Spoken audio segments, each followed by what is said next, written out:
A horizontal stretched string fixed at two ends is vibrating in its fifth harmonic according to the equation y is equal to 0.01 sine 62.8 x cos 628 t.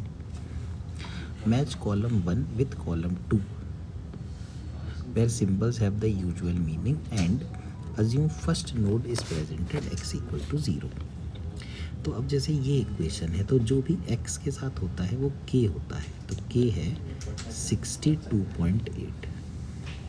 यदि हम इसको 2 pi by lambda लिख लें तो आप देखिए 62.8 होगा 2 into 3.14 by lambda, तो 62.8 हो गया 6.28 बाई लैम्डा.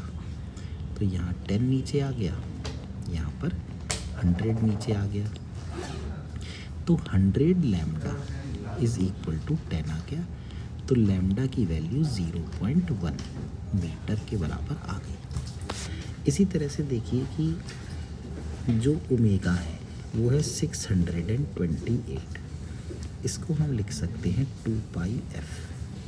तो एफ हो गया 628 अपॉन 2 इंटू 3.14 यानी 628 अपॉन 6.28. तो फ्रीक्वेंसी आ गई 100 हर्ट्ज.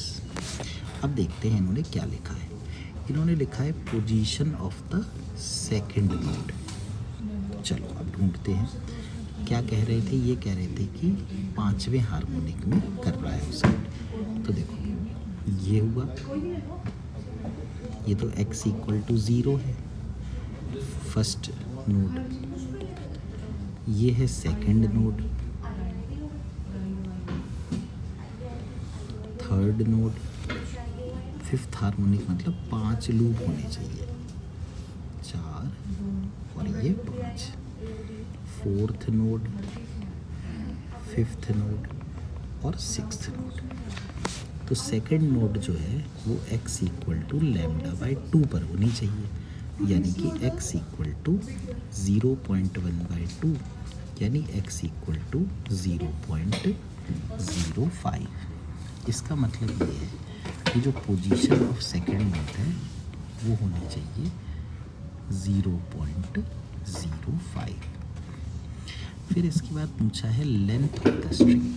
तो आप ये देखिए कि लेंथ ऑफ द स्ट्रिंग जो है ये हो गया 2 लैम्डा बाई 2, ये हो गया 3 लैम्डा बाई 2, ये हो गया 4 लैम्डा बाई 2 और ये हो गया 5 लैम्डा बाई 2.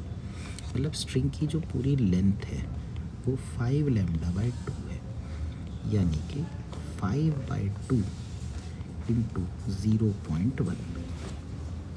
तो 0.5 और 2 यानी 0.25 मीटर.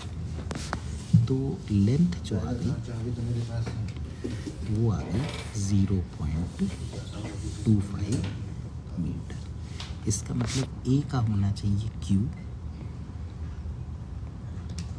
और B का होना चाहिए R. तो फिर ऑब्वियसली C का क्या हो जाएगा P. तो इसलिए कौन सा ऑप्शन सही हो जाएगा, फोर्थ ऑप्शन.